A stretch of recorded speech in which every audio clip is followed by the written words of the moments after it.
دعاؤه عليه السلام إذا ابتلي أو رأى مبتلى بفضيحة بذنب. بسم الله الرحمن الرحيم. اللهم صل على محمد وآل محمد.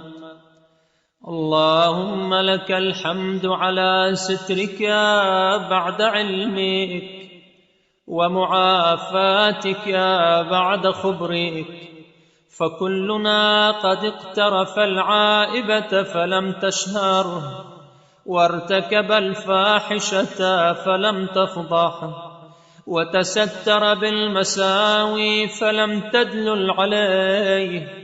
كم نهي لك قد أتيناه، وأمر قد وقفتنا عليه فتعدينا، وسيئة اكتسبناها وخطيئة ارتكبناها كنت المطلع عليها دون الناظرين، والقادر على إعلانها فوق القادرين.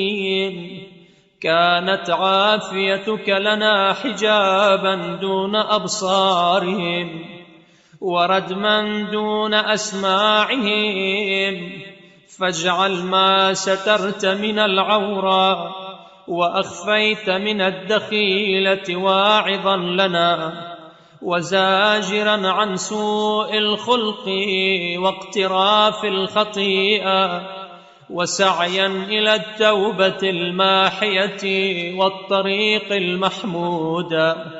وقرب الوقت فيه ولا تسمن الغفلة عنك، إنا إليك راغبون ومن الذنوب تائبون.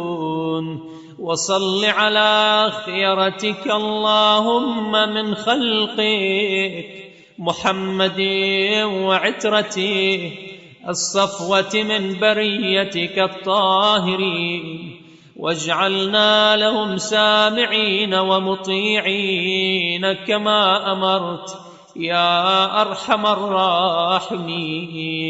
وصلى الله على سيدنا محمد وآله الطاهرين.